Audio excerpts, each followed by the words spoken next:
Hi friends, welcome back to Connect with Civil. This video deals with Lamis theorem. Previously, I have done a video on general method to analyze coplanar concurrent force system. This Lamis theorem is also used to analyze such system, but it's a special case. It can be used only under certain condition. So let's see what is Lamis theorem, how to prove it, and how to analyze a system of coplanar concurrent force using Lamis theorem. Before that, let's see what a coplanar concurrent force system. If all the forces in a force system lie in a single plane, we can say such forces are coplanar forces. Here you can see all the forces lie on a single plane. So it's an example of coplanar force system. Since all these forces are parallel, we can say it's parallel coplanar forces. In this, the forces do not lie on a single plane. So it's an example of non-coplanar force system. Coming to the concurrent forces, if the lines of action of all the forces in a system meet at a single point, we can say it's a concurrent force system. See here, all the forces lie on a single plane, making it coplanar. Moreover, the lines of action of all the forces meet at a single point. So it's an example of concurrent force system too. So we can say it is a coplanar concurrent force system. Here you can see all the forces do not lie in a single plane, making it non-coplanar, but the lines of action of all the forces pass through a single point, making it concurrent. So it's an example of non-coplanar concurrent force system. In this one, you can see the forces do not lie on a single plane. So it's a non-coplanar system. Moreover, the lines of action of all the forces do not pass through a single point. So it's a non-concurrent system too. So this is an example of non-coplanar, non-concurrent force system. So let's see what is Lamis theorem. It is applicable under the action of three coplanar concurrent forces. It states that if a body is in equilibrium under the action of only three forces, each force is proportional to the sine of the angle between the other two forces. Let me explain that. See, in this figure, there are three forces, F1, F2 and F3. The lines of action of all the three forces pass through a single point, making it a concurrent system, and also all the forces lie on a single plane, so it's a coplanar force system. So it's an example of coplanar concurrent force system. Now we know the angle between each forces. Now if we are considering F1, we have to consider the angle between the other two forces F2 and F3, that is alpha. Similarly, F2 is related to the angle between F3 and F1, and F3 is related to the angle between F1 and F2. I have marked each force and the related angle with same color.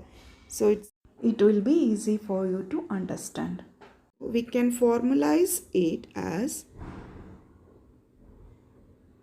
F1 divided by sine alpha is equal to F2 divided by sine beta is equal to F3 divided by sine gamma.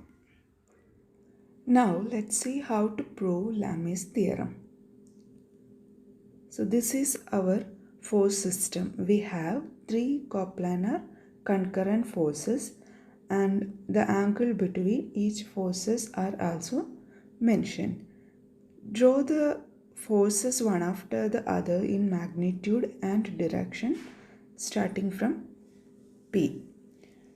So first draw F1 in magnitude and direction, we will get the point Q. The Q, an anti-clockwise direction of beta give F3 and its magnitude gives the point R.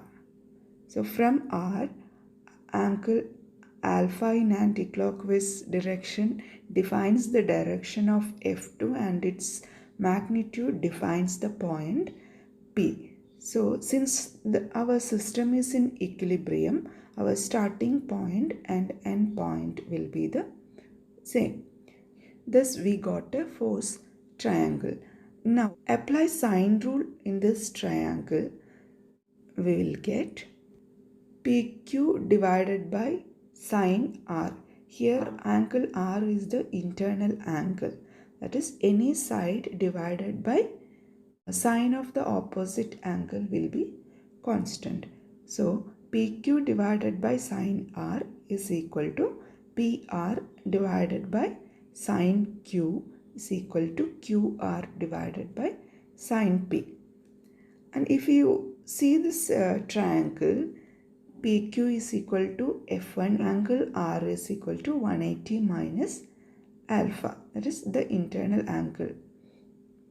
RP is equal to F2 and Q is equal to 180 minus beta, sorry it's beta. And QR is equal to F3 and P will be equal to 180 minus gamma. Now substituting these values in the above equation, we can rewrite the equation as F1 divided by sine 180 minus alpha is equal to F2 divided by sine 180 minus beta equal to F3 divided by sine 180 minus gamma. Sine 180 minus alpha will be equal to sine alpha and sine 180 minus beta is equal to sine beta and so on. So we can rewrite the equation as F1 divided by sine alpha is equal to F2 divided by sine beta is equal to F3 divided by sine gamma, which is our Lamis theorem. Let's consider a question and see how to solve this using Lamis theorem. A sphere weighing 100 Newton is tied to a smooth wall by a string as shown in the figure. Find the tension in the string and the reaction from the wall. So you can see a wall, a sphere is tied with a string in the wall. String makes an angle of 20 degree with the vertical, that is a 20 degree with the wall. Here three forces are acting. One is weight of the sphere, one is the reaction from the wall and another one is the tension in the string. So let's see how to solve it using Lamis theorem. First, let's draw a free body diagram removing all the reaction and representing it by corresponding forces. W, that is 100 Newton, is acting downward from the center of the body. Wall can be replaced by the reaction from the wall R acting towards the center of the body, and string can be replaced by the tension in the string acting away from the body. Since the string is at an angle of 20 degree with the vertical, tension also makes an angle of 20 degree with the vertical. So this is our free body diagram. Now we can draw another diagram so that all the forces are acting away from the center of the body. It is possible as per the law of transmissibility of forces. According to this, we can replace any force acting on a body by another force same in magnitude and direction but acting anywhere in the line of action of the force. You can see W and T are already acting away from the center of the body. So we have to shift only R. Here shift R rightwards so that it acts away from the center of the body. Next step is to find out the angle between each forces. So angle between T and R will be 20 plus 90, that is 110 degree. R and W will be 90 degree, and the angle between weight and T will be 180 minus 20, that is 160 degree. So this is our force system. There are three coplanar concurrent forces and angle between each force is known now. Applying Lamis theorem for this system, we can write T divided by sine 90 is equal to R divided by sine 160 is equal to 100 divided by sine 110. T and R are the unknowns here. We have to find out both of them. Now take T divided by sine 90 is equal to 100 divided by sine 110. From this we can find tension in the string T is equal to 100 divided by sine 110 into sine 90, which will give us 106.42 Newton. Next is R. So R divided by sine 160 is equal to 100 divided by sine 110.